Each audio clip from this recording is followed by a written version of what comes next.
Hey, Fitheads. Today we talk with Brian Gryn. He is an intermittent fasting expert, a wellness coach, author, human movement specialist, and he has his own podcast. So he's talked to a lot of smart people the way that we have. So it was cool to hear his thoughts and also his guests' thoughts simultaneously. Yeah. It's been a while since we talked about fasting. So that was nice to break that conversation topic fast. Do you know what I mean? Yes. I'm always a fan of talking about not eating. Yeah. It was fun. He was pretty level-headed about it, though. It wasn't zealous the way I am. Mm-hmm. It was a lot of like, well, try it for yourself, track it, measure it. If you feel good, don't, you know what I mean? It was, you know, right. You were usually championing the do it forever. And do it forever like because maybe never, one more day you'll see your result. Yeah. Right. I'm like, never, you know, I was saying I was trying to describe my fast and I was like, I fast until I get hungry and then I just eat. So it was also interesting to hear his thoughts on the definition of eating clean, because that's his thing. That's the name of his podcast. Eat clean, get lean, something like that. And so the idea of clean, what is clean, means one thing to somebody and something else to somebody else, and kind of universal, but also rinse kind your of McDonald's burger. Right. Welcome to Total Fitheads. Serious fitness for not so serious people. Hello, Brian. Welcome to Total Fitheads. Hey, thanks for having me on. Appreciate it. Of course. I'm so stoked to talk to you specifically about not eating. Max, how you feeling? I love people. I have a little bit of I don't love fasting, and but I'm ready to be won over if that's the case.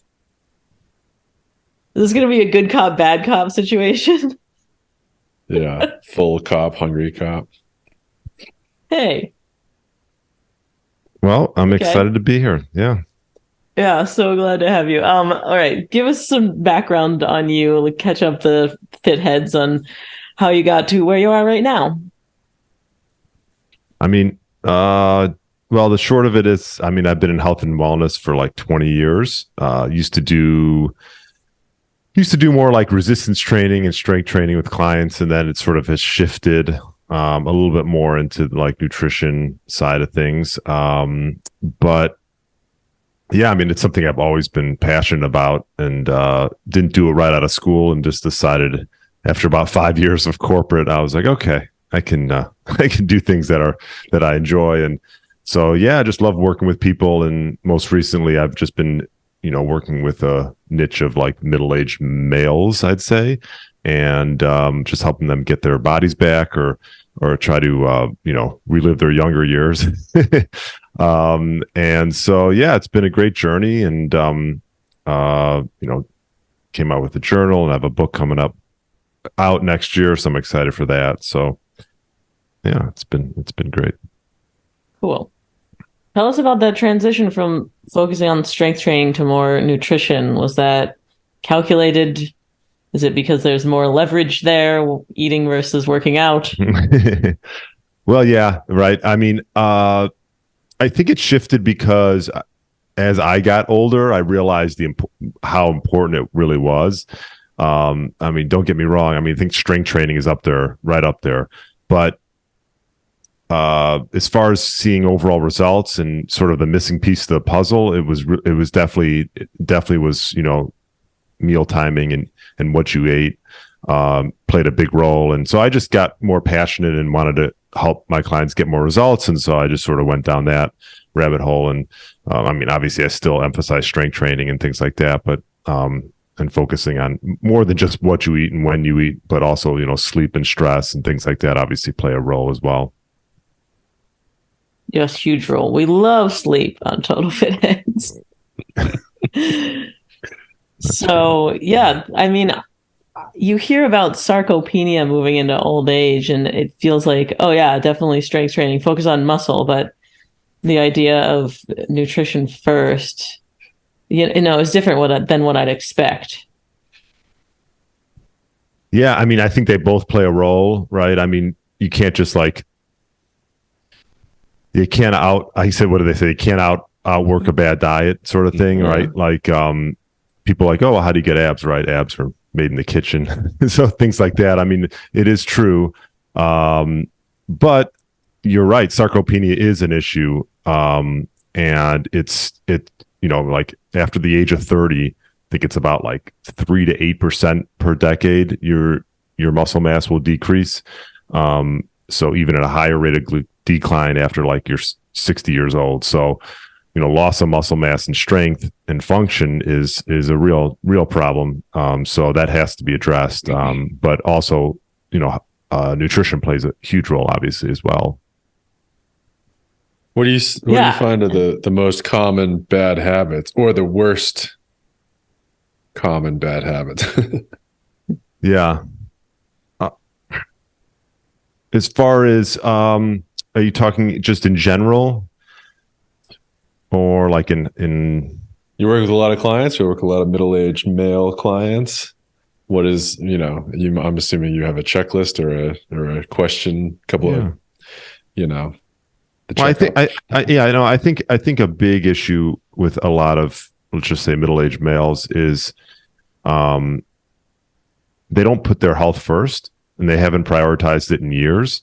And so when they finally realize they want to, sometimes it's not that it's too late, but there's an urgency involved. Maybe there's a failed stress test, or maybe it's a doctor or a family member saying something that makes them realize that they need to do that, or they're not going to be around. So, I think that's a big, I guess, issue or predicament that individuals find themselves in. So. And how much of it is psychological then? Because, you really got to change their mind versus, just telling them the right things to do. Exactly. I mean, I can talk till I'm blue in the face, and they're probably not going to make a change unless they convince themselves. And convincing themselves has to do with a lot of times just digging deep and finding out really why they want to make that change. There's definitely a psychological aspect to it. And so that might be right off the bat, just creating clarity and figuring out exactly what is going to drive them or why they're doing this. And, but more than just, I want to, have a six pack. It has to be a little bit more than that. And so that's sort of, that first step that an individual, most of the time I work with, that's what we'll do is we'll get crystal clear on their why. I want a six pack so I can lift up my grandkids. See, there you go. Exactly. Do you ever feel like a therapist? You know what? I think when I first started doing it, I didn't think that. And then the more I've gotten into this sort of way of work, I guess, yes, a little bit, but it's, I think a lot of times, having weekly talks with an individual, it's honestly, you're almost like a sounding board and accountability partner. But I think we all need that. And so whether it's in health or in business, that's important. So whatever I am to that person, I guess, as long as we're moving in the right direction, that's most important. Do you have an accountability partner? I have had accountability partners. I've had coaches in a lot of different things, mainly business oriented. I guess finding coaches that maybe you're a little bit need help in, or you're weaker in, I think is important. I mean, I've been pretty good on for my being disciplined about my health, but in other aspects, yes, I've had coaches for sure. Interesting.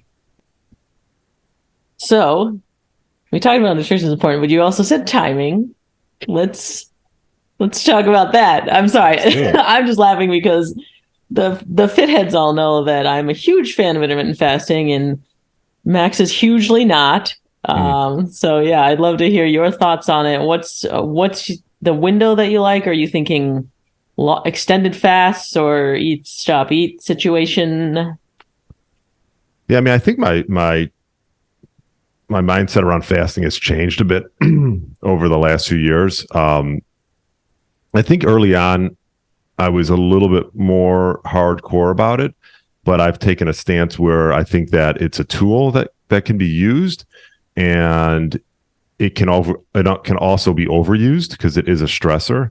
So, but I do think it has positive benefits in the sense that it creates structure for the day, and gives people boundaries.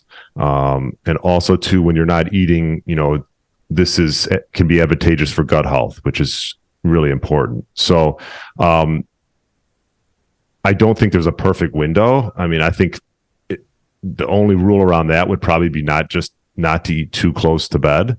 But past that, I would say that depending on the individual's schedule, I think it all just depends on what works well for them and what they can be fairly consistent with. Tell me about the gut health stuff. That seems very popular in the fitness world these days. Yeah, I mean, gosh, I think a lot of people might run into some gut issues, in particular, something called endotoxin.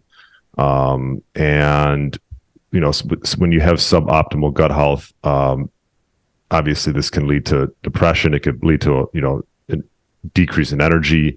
And so endotoxin is effective at driving inflammation. So,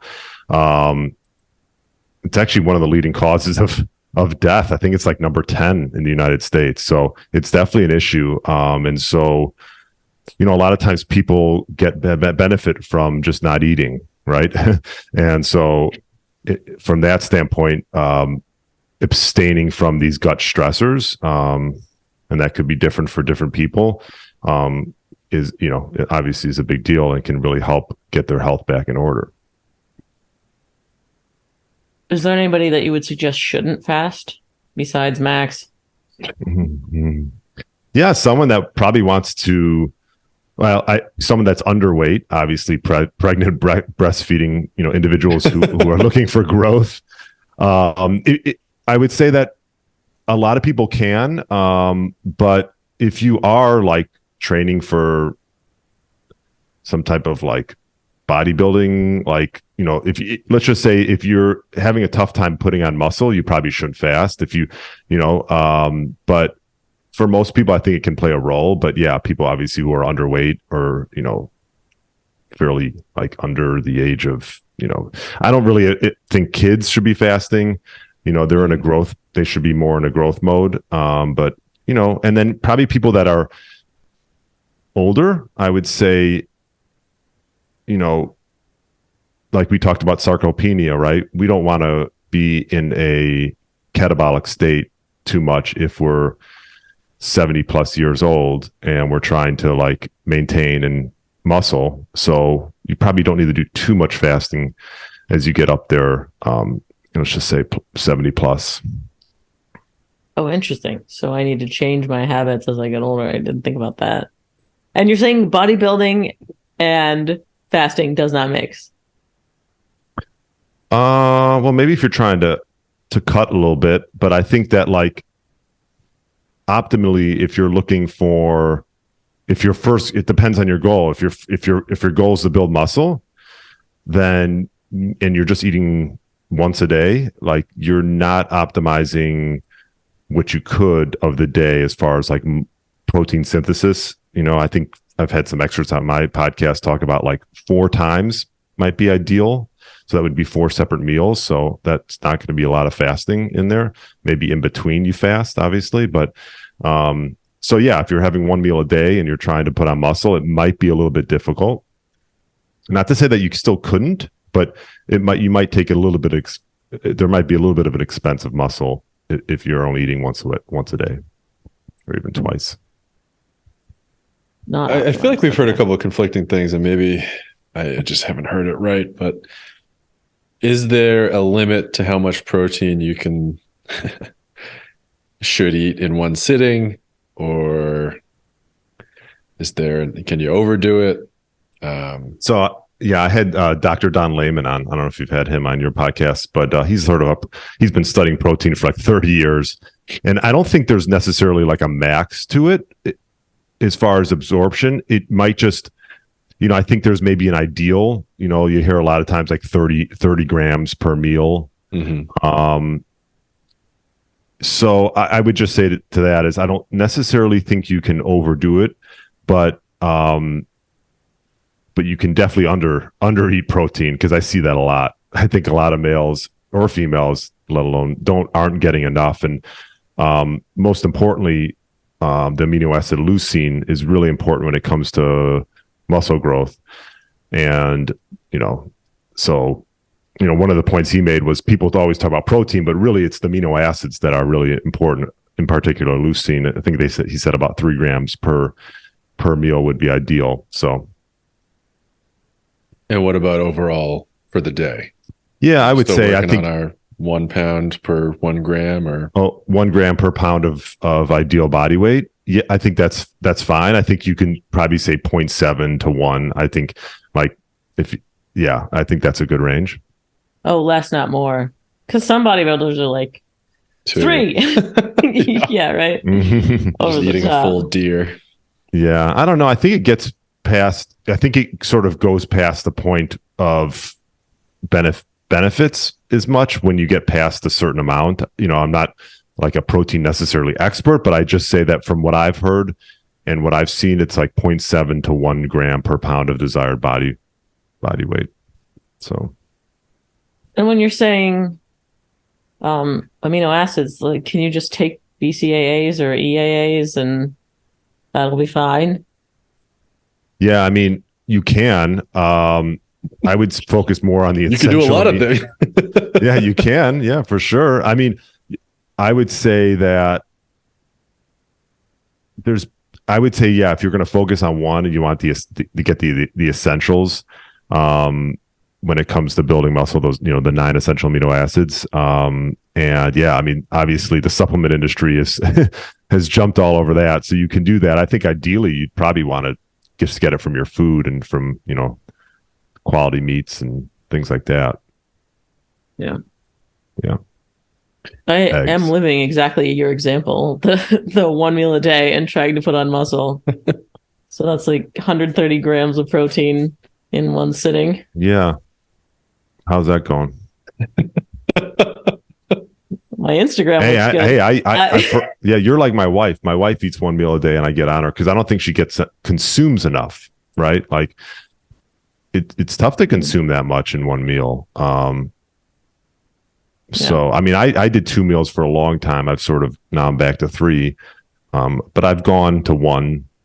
So, I think it's worth testing and I always talk about self-experimentation when it comes to any of this. I mean, just because it works for one person, that's not to mean you can't build muscle doing 1 meal a day if it doesn't, so I would just see how it works. And you can always adjust, I do have a feeling it'll probably be better if I was at 2 or 3 or 4, like you suggested. What do you like better? Are you happy at 3? Yeah, so I've done this, like I just did a DEXA scan. I started going back to eating 3 meals a day. First meal not being anything crazy, just added in some fruit, maybe a little protein, like fruit and cottage cheese or something, maybe 500-600 calories. And I like it. I enjoy it. I think that starting out and just getting acclimated with fasting, I think is great, because if you do miss a meal, you don't feel like, oh my God, like, but I do enjoy, I put on about 5 pounds of muscle. I also put on 5 pounds of fat. Yeah. So is that what that's called, a P ratio, right? That's not bad. No. And I was happy the DEXA scan, I went from like 9.4 to like 11.5, I think. So I was overall happy that I put on, I think my lean mass was 155 pounds. And I weigh about 180. So, how tall are you? 5'11". Yeah. Great. No, I think it's important for a lot of people. I think people underestimate how much height affects somebody's weight, We've all heard Sir Mix-a-Lot.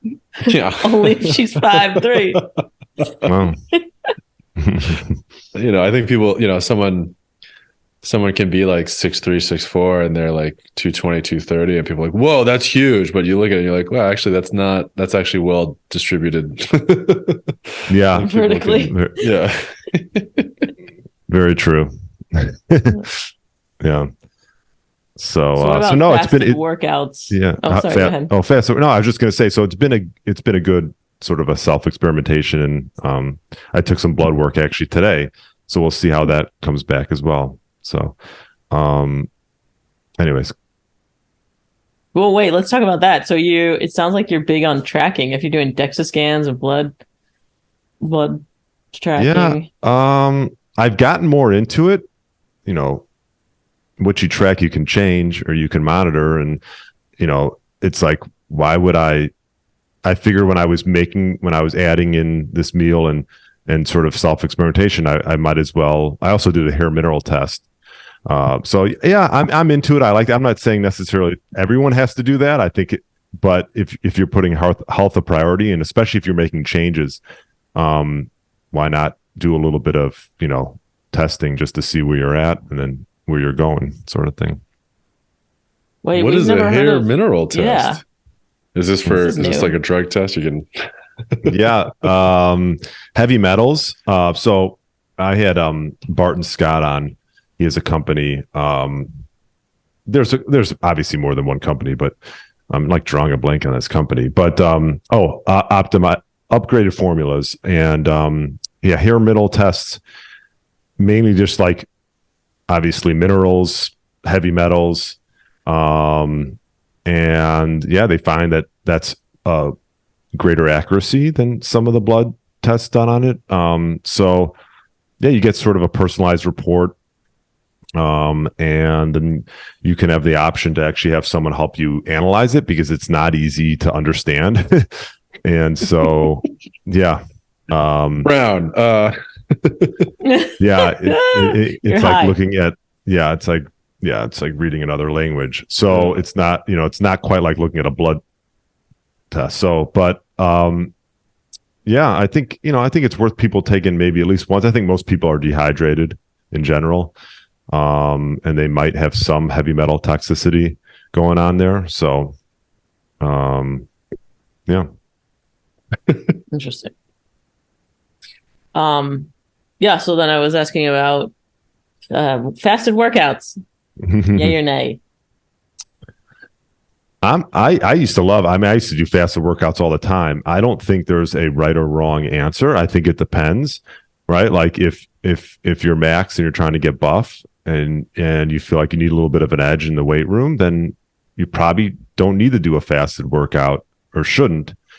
But if you're like yourself and you're used to them, I mean, I like to do it. I'm not a huge like cardio person. I do some boxing or Muay Thai, and I'll do that fasted, and I feel good. Like I don't, but I have been doing them, having a little bit something before my workouts, and I find that it helps. I think if you're doing resistance training, especially heavier weights, I think having a little bit of something in there, maybe 500 calories or so, give or take, some quality protein and carbs, can definitely help with performance. But again, it's a personal thing, and I did fasted workouts for a long time, and it worked really well. So, if you're doing like light cardio, I think I think doing fasted cardio is a good way to go.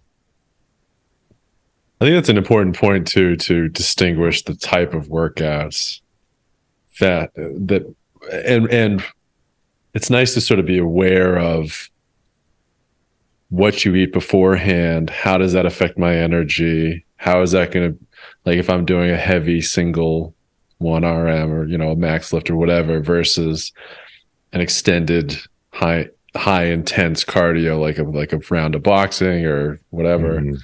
That's very interesting to know. I remember figuring out what, like, I would get sick to my stomach if I ate something wrong. It's more than just how optimized is my fitness right now. It's like, made myself throw up. Yeah, probably not a good idea. But you sort of go from there. I mean, that's a dramatic example, obviously, but to keep track of it, I think the reason people like fasted cardio so much, or it's such a fad, is that you're kind of just walking fast. You're not. Right. You feel it sort of melting off, but you're not it's not a serious crazy expenditure the way like a round of boxing can be, or Yeah. Yeah. Obviously, yeah, it depends on what you're doing and your goals. And yeah, and like obviously what you're putting in your body, like you said, like you want to put something that's going to be easily digestible, and not something that's going to cause an upset stomach before. I have been messing around with adding some salts before my workouts, and I Rob Wolf on, and I use Element. They're all over the place now. They have those salt packets. They have some. I like mixing, doing a little bit of coffee, a quality coffee, and then their chocolate salt. I like that as a pre-workout. So, Interesting. I never thought about it as pre-workout. I always thought it was something to replenish after I sweat too much or whatever. But you feel a performance boost. I mean, or is it the caffeine? Well, the thing is, I don't even like coffee that much, but so now that I put that in there, I don't mind it. And yeah, so sort of, I enjoy yeah. So will I say that it's like helped my performance? I mean, I don't know, maybe a little bit of a boost. But I think most people in general are under consuming sodium unless they're eating really crappy, I guess. Because what happens is people go from a crappy diet to eating really well, or let's just say, eating really healthy, clean foods, and then they lose all their sodium intake because they were getting it from the crappy foods. And so you have to make sure that you replace that. And also, like you said, when you sweat and things like that. Yeah. And when you're talking about eating clean, what is your definition there? Yeah, so eating clean is like, I would just say whole single ingredient foods that expire, things that don't have boxes and barcodes. I think those are all could be quality foods, right? So yeah, quality meats and fish and eggs and then just making sure you're vegan. What if you're vegan? All non-vegan, whole cleanness. Right. You can definitely. It's just a little bit more difficult sometimes to get what you want if you're vegan, but you can pull it off. Are you vegan, Allie? Ish. Oh, I just learned this term. Max, Sarah Croce told me this. Freegan is a thing that she didn't even make up. I'm vegan unless it's free. I'm at an event and they're like handing out a tray of whatever. It's like, fine, I'll have this bite of fish. Oh, God, that's a good one. Yeah. I like that. In Allie's defense, basically, I think her veganism is health related. Is that fair to say? Yeah. Or health motivated? Yeah, because I had high cholesterol and now I miraculously don't because it worked. How stupid. But yeah, so basically that was just to describe that I'm like 90% vegan, if not more, but it's not because I'm super strict on it or whatever. Okay. It's not an emotional thing. So your protein comes from... animals are great or whatever. Like hemp and pea and... Is that where you're getting your protein from, Allie? Yeah, chia. I eat a lot of seitan, which is probably stupid. I would love to hear your thoughts on that. I mean, I don't know. Honestly, I can't say I know a ton about it. But as long as you're getting it from a quality source, I would think it'd be fine. I've maybe is it from wheat or what's Satan? Yeah, it's okay. Like straight gluten. As long as it, you digest it well and, then in one sitting. Yes. Go for it then. Yeah. I mean, I was just thinking maybe I remember because for a while I was pescatarian, used to do some hemp and pea protein. I think hemp was tougher for me to break down, but So there's options. You might have to just supplement a little bit here and there, but Yeah, and digestive enzymes in protein powder and stuff. I'm not familiar with that. I don't know. Do you know the reason for those or how it might be helpful? in which protein powders? I don't know. I've seen some with and without, and I've heard that with is better, but I don't even really understand what it does.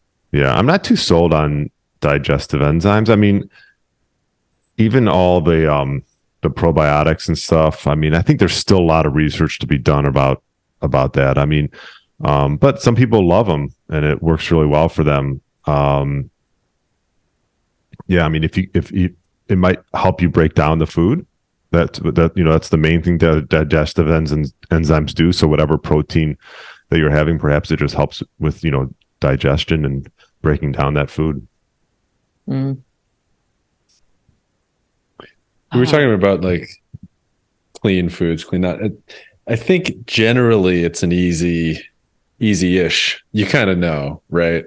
Like, yeah, most people know. Is it in a bag or is it in a Pringles can or whatever?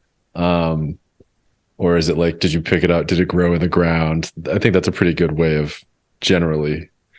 But are there any foods that you find are like sort of surprising, or people think they're healthy and they turn out to be really not, or there are things that like fruit juice, for example? Growing up, I was like, man, I'm in great shape. I'm drinking a ton of orange juice. And then one day I looked at it, it was a bunch of sugar and all this other crap in there. And I was like, whoa, when did that happen? Are there any foods that like you sort of point to as like you might want to sort of take another look at that? Well, actually, it's interesting. I've had a few guys on my podcast, one of them, Jay Fellman, and, one of the he's part of this whole like bioenergetic. I don't know if you know Dr. Ray Peat. No. Okay. Anyways, bioenergetic, sort of, way of eating, I would say. It's just a way of, but anyways, they talk about, obviously, and I think this is important, is lowering your PUFA consumption. And so a lot of that's done just by like not cooking foods in vegetable oils and heating them because they become rancid and can cause inflammation. But he was also saying that like even overconsumption of potentially like a food like salmon, which is higher in PUFA, even from omega-3s, can perhaps cause some issues. So that was a new one to me. I mean, I know, I know with fish, as far as like, you got to be careful because of like heavy metals and things like that. And obviously the sourcing of it with microplastics and stuff like that. But so that one, actually, I was like, don't tell me that, because my wife and I eat quite a bit of salmon, but I think it all goes, I think it depends, right? If you're coming from the standard American diet and you're replacing something that's completely processed with quality fish, I think that's good. You can overdo anything, right? But anyways, that was one that just sort of came up. I mean, but isn't that avocados too? Polyunsaturated fats are. Yeah, avocados. So I have to stop eating avocados now? No, avocados. You'll be all right. Nothing left. Right. Yeah, no, there's nothing left to eat. Everything you find Just out, fast everything you find out that you think is good for you, right? Grains, beans, starches, undercooked vegetables. But I don't know if I answered your question. Is that a good list or a bad list? Now I don't know. So again, they can interfere. The grains, beans, and starches sometimes doesn't work well for everybody, or undercooked vegetables, right? That's why it's like some of these carnivores are like, they like thrive because they're avoiding those things. That doesn't mean that everyone needs to avoid those. And if you cook them in certain ways, that can help break them down and not, create any digestive issues and things like that. Have you ever done carnivore? I was, for a while there, I've never done full on carnivore. No. Answer your question. For a while there, I was fairly low carb and eating, plenty of meat. I've cut back a little bit on that. and have added in some whole food carbs and things. And do you time them around your workouts at all, or just meal timing, not carb timing? Just meal timing in general. Well, I do, now that I'm eating 3 times a day, I mean, I do have one mid-morning, and then I usually work out about 2-3 hours later, and then I'll have another one after that, and then one more later on. So I don't necessarily, I just try to find where it fits best. I think meal timing when it comes to working out, and your anabolic window after you work out is literally like 2 days. So like the whole idea of like chugging a protein shake right after a workout I think that's just a marketing thing. Really? That's great. Oh, wow. How freeing. Isn't that freeing? Huh. Yeah. Sweet. I'm going to fast 2 days after squatting. Yeah. Let's say there's someone who is skeptical that wants to get into fasting, but is hungry. How do you help Max? I mean, someone on this call right now. Someone that's wearing no shirt or wearing sleeves, no sleeves. That's hungry, just in general, or like all the time. How to overcome the hunger thing when you first start fasting. Yeah, I don't mind fasting until I get hungry, and then I'm like, oh, I want to eat something, and then that's the end of that's as much body, self-control as I have. And how long? Because like, even anyone that starts doing fasting, you're going to have those sort of hunger waves. They come and go. I mean, you're used to eating at certain times, so sometimes making yourself busy, or like maybe having some type of sparkling water, or even coffee is an appetite suppressant. So things like that can help you sort of, if you want to sort of push through it a little bit. I mean, but on the other hand, you do want to listen to your body, right? You want to, you are going to have those sort of hunger pangs, and like I said, they'll come and go. But I would just say that if you're eating quality foods within your sort of feasting time, I think that helps, right? Like like whole food carbs and quality proteins and fats. If you're eating junk, it's going to make it more difficult to fast. So also too, a lot of times you just got to be careful you're not under eating. And I don't know what you were, I typically my fasting window used to be fairly long. Now it's not as much, but you got to make sure you're maybe track and see how much you're eating while you're before you're doing your fasts, and then see if you're only getting in a certain amount of, let's just say, calories. Maybe you're under eating, and that's another reason why maybe you're hungry during your fasting times. Well, okay. Hit me with some benefits then. Why not? To make me taller? Is it going to make me spider web? Yeah, I mean, honestly, like it depending on the goal of the individual, like I would say,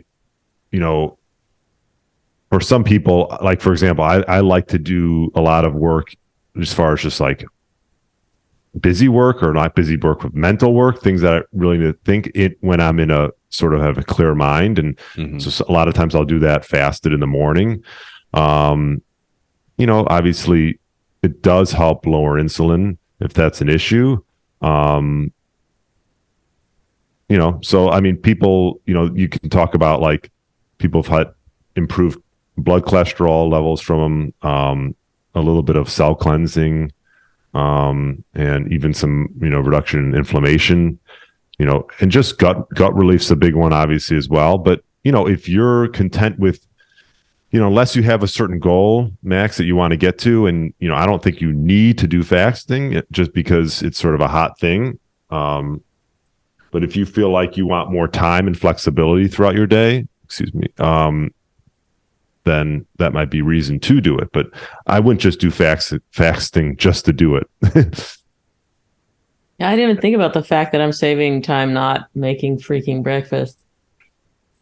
I think Max just wants to fast so that I'll shut up about fasting. Well, he does fast. Joke's on you, I still won't. What's up? He fasts overnight, right? I fast all the time, and I don't eat No, breakfast. he sets an alarm every 2 hours. Oh, and he doesn't eat breakfast, so he's doing Snickers. in the middle of the night. Yeah. That wasn't a dream. So you Yeah, I are don't know. fasting. You're not really eating breakfast. You're fasting. So fasting is sort of a broad term, right? Like, Yeah. all right. I mean, theoretically, how long does it take before it's a fast, and not just me not currently eating? Yeah. I mean, you're fasting, what time's your first meal? Probably like 12:30. So he is fasting. But I this whole time. go into, I get used to stuff. I start, I get a croissant in the morning, and then the next morning I'm dying for a croissant, or I don't eat all day, and then the next day I'm not hungry till like late in the afternoon. So I'm very sort of up in the air, and I think there's nothing wrong with that. It gives you that flexibility. I mean, most people would say they don't go till noon or 12:30. So you are doing fasting. well, I'm not. No I'm matter not what getting up that Ali early. says. Oh, you And we get up did at prove 11. that he was in ketosis at one point. Okay. Yeah, technically, I believe in ketosis now. It took a full blood test before I believed it. Okay. Yeah. Now it's easy to measure ketones if that's something, but I used to measure them. I think you can drive yourself a little bit nuts with that stuff. So I don't really do it anymore. Well, I was already nuts. There's a company that hit me up about a continuous ketone monitor. Not a glucose is monitor. Common now. Yeah. No, glucose is common now. This one's ketones. So in case I needed more anxiety about a graph, now we have 2 graphs. I know. Yeah, the whole wearable. I think it's neat. I mean, obviously, it's it's an advancing technology, and what you can find out from different devices is great. But I've worn CGMs and the Whoop, telling me about sleep. But it's like, I think you're your best sort of judge of all that stuff, and I think after a couple of weeks, it's sort of, for me, I'm good after a couple of weeks of using it, and then sort of moving on. Yeah, that's a good point. Another part of that is you sort of, even if I mean, I think you sort of know. You're absolutely right. I feel good. I feel bad. That makes me feel good. That makes me feel bad. Right. But also sort of nailing down like, oh, that it wasn't just I wasn't just feeling run down. It's because I did that thing, and this is a provable metric that we'll sort of hammer that home. That's what I was. Ali wears this stuff all the time. I went through a couple phases where I tried it, I tested out, I did this, I did that, and now I sort of know. Even a couple of beers or whatever, my sleep is trashed for sure. And now and it's not the hours. I can still get a full night's sleep, but so in that sense, I think they are way more worth it. I think it's weird because they sort of market towards, you got to put this on and never take it off for the rest of your life. And coincidentally, it's a monthly payment model. But I think another sort of undervalued way of using these wearables is put them on, do a bunch of tests and whatever, learn a little bit about, okay, that feeling is this, that feeling is that, this action does actually make me feel that way. I think that's an underappreciated way. Yeah, it gives you confirmation. Yeah. So you don't test. Have you stopped looking at your data in aid sleep? I mean, I look at it because I get the alert or whatever, but I know, I know what's going to happen. I'm very rarely surprised by, like, I know I slept really well, or I know. What? I'm hungover? Yeah. Who knew? That was, we were talking about wearables and trackables. We both have the 8 Sleep mattress. It tracks your sleep, and resting heart rate and HRV and tosses and turns and all this junk. And Is it good? You like it? I love it. It is my favorite thing. It is my favorite favorite gadget that I've reviewed. Yeah. But not because of I all love the it tracking. A bunch because- of things do tracking. Yeah, it does. It heats and cools the bed, and it's sort of. I didn't realize how hot I was sleeping for my entire life. I like the alarm. That's a big one. Yeah, that's a big one. And so it is weird.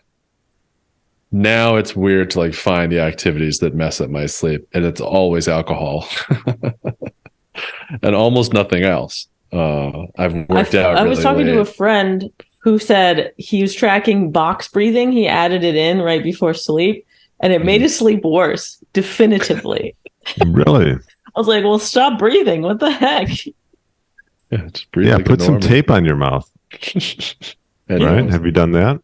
That's the thing. Test I've that. tried it. Actually, test that one out and tell me how that goes. I have tried it. I didn't see a measurable difference. And I also have bruxism. So I feel like I was clenching even more now that my mouth was shut. So I had to stop. Yeah, I haven't tried mouth tape yet, but I have this mustache, so it's not. I'll trim it off. Just it's for science.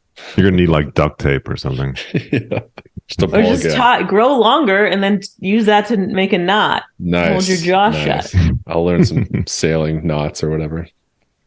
All right. I did have one more thing I wanted to ask you about. I saw on your site, you mentioned micro workouts. Oh. What is this?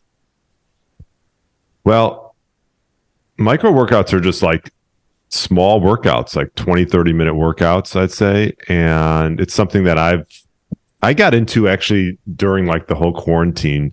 I started working out in my basement. And then I got into what's called the X3. I had Dr. Jaquish on my podcast a couple times, and it's a resistance band workout. It's a huge resistance band. Yeah, there's a bunch of them. There's five of them, and depending on what you're doing and the level of your fitness. And so, yeah, I was just doing these small workouts, and coming from a traditional lifting background, I really enjoyed them. I think it was easier on my joints. And I was like, wow, this is a great thing to add into like my program with my clients, because that's the last thing you want to do is get injured. And so, yeah, that's where I sort of got into micro workouts, and I still do them. I mix them up sometimes now that gyms and things are open. I'll go back to the gym and do some longer ones, but I think it's great for anybody, especially someone that's just trying to fit it in their day. Solid. Yeah, love those. My workout this evening will be 2 hours. I need to figure out this micro situation that's completely unnecessary and I can't stop. Your workouts are 2 hours? Okay, I was doing legs push pull, and then I've gotten to the point where in my muscle up, I'm very close and I want to be fully rested, both push and pull at the same time. So now I'm doing an upper, which means I'm basically combining the push pull into one day. And so it's a 2-hour workout. And that's probably not the smartest way to go about it, but my trainer said to do it. Also, my trainer is me, so oops. Well, I do push. I do 2 upper and 2 lower for the week. Yeah. That's my split. So it's doable, and my workouts aren't 2 hours, so you must really be. Are your 2 uppers different, or is the same upper every week? Well, are the workouts completely different? Are you saying, or? Yeah, because I just have a upper workout that I repeat, but I'm guessing you have upper 1 and upper 2, and you repeat those every week. Yeah, I mean, I do some things that are repetitive, but I'll try to mix it up almost every time, to some degree. Maybe I'll come back to certain things that are like staples, but so I don't know if that answers your question, but yeah, I mean, I do upper, lower, and each workout is, when I'm in the gym, there's about an hour. Like a smart person. You're just more hardcore. You mean stupid. Yeah. It's fine. I'm working on it. Yeah. Okay, wait, Max, ask him the one question. I feel like we haven't done that in a while. How do you incorporate alcohol into your training? Is that the question? That's the That's question. We ask everyone that. Oh, I don't really drink. I know it's boring, but What about your You don't clients? really drink or you don't drink? unless I'm really peer pressured, because my wife drinks like every night, so she makes up for my lack of not drinking. So yeah, So it's a household average. yeah, exactly. That's what it comes down to. So we average out to about Bottle a a half day. a drink a night. Yeah. So I don't drink. I don't know. I've gotten away from it. It's just something that I don't enjoy that much. But Because I guess Whoop told you not to? no, Whoop did not tell me anything about that. Mhm. But I mean, if I am gonna have a drink, maybe I'll do like something on the rocks or something. Nothing mixed, or I don't really like beer or wine. Makes sense. Yeah. What do you tell clients? I mean, I had a client who was drinking quite a bit during the week. He had a lot of corporate outings and stuff like that. So I don't think it's about eliminating everything. If he enjoys that, it's like an 80-20 sort of thing. So we just pushed it to where we put his drinking habits more just on the weekends, where he drank once or twice during the weekend, and then during the week was cut out. And that worked out. Yeah, pretty networking is hard sober. Ugh. well. Yeah, you got to talk to people. I know. The worst. All right. So let us know where the Fit Heads can find you and your book. Yeah. Well, the book is supposed to be out soon, hopefully in the Okay. new year. But place people can find me is just my website, briangryn.com.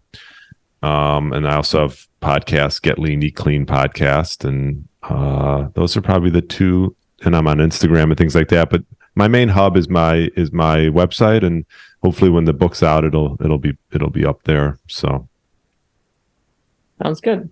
Thanks so Yeah, much for coming on. thanks for having me. Appreciate it. Yeah. And thank you to the Fit Heads. If you can rate and review on Apple Podcasts, that helps us out a whole lot. And we'll see you next week.